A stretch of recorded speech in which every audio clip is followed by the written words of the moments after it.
Hello বন্ধুরা, আজ আমি সিম্পল একটা রেসিপি নিয়ে এসেছি মাশরুম আর পনিরের। দেখতে যত সুন্দর, খেতেও ততটাই সুন্দর। মাশরুম অনেকেই তোমরা পছন্দ করো। প্রথমে আমি অল্প গরম জল ফুটিয়ে নামিয়ে নিয়েছি, সামান্য নুন দিয়েছি, আর কতগুলো পনিরের পিস ছিল আমার কাছে, সবগুলো আমি ভেজে গরম জলে ছেড়ে দিলাম। এই প্রসেসটা করলে পনির অনেক সময় নরম থাকে, ডাইরেক্ট দিলে শক্ত হয়ে যায়। সেই কড়াইতে আমি গোটা জিরা, শুকনো লঙ্কা ফোড়ন দিয়ে পেঁয়াজ কুচি দিয়ে দিলাম। একটু নাড়াচাড়া করব বন্ধুরা।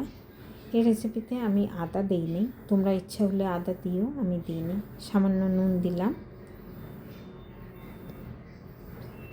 এবার আমি রসুন ছাড়িয়ে নিয়েছি। এবার রসুনগুলোকে আমি গ্রেট করে নেব।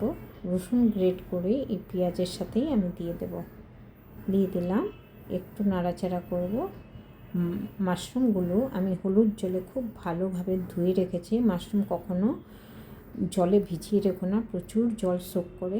মাশরুমগুলো দিয়ে আমি নাড়াচাড়া করছি। মাশরুম ফ্রিজে রাখলেই একটু কালচে হয়ে যায়। এবার মশলা দেব, সব সামান্য সামান্য মশলা যা ঘরে থাকে অর্ডিনারি, সেটাই লাগবে। অল্প হলুদ গুঁড়ো, অল্প লঙ্কা গুঁড়ো, অল্প ধনে গুঁড়ো, অল্প জিরে গুঁড়ো, সব দিয়ে একটু কষাবো। আমি এর মধ্যেই পনিরগুলো জল দিয়ে ছেঁকে নিয়েছি, জল থেকে ছেঁকে নিয়েছি পনিরও দিয়ে দিলাম। এবার সামান্য আমি জল দেবো এতে।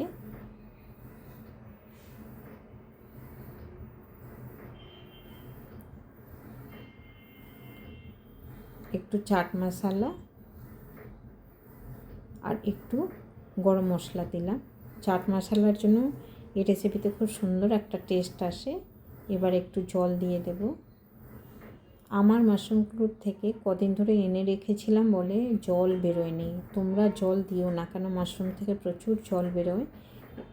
এই মাশরুমগুলো থেকে জল বেরোয়নি বলে আমি জল দিলাম।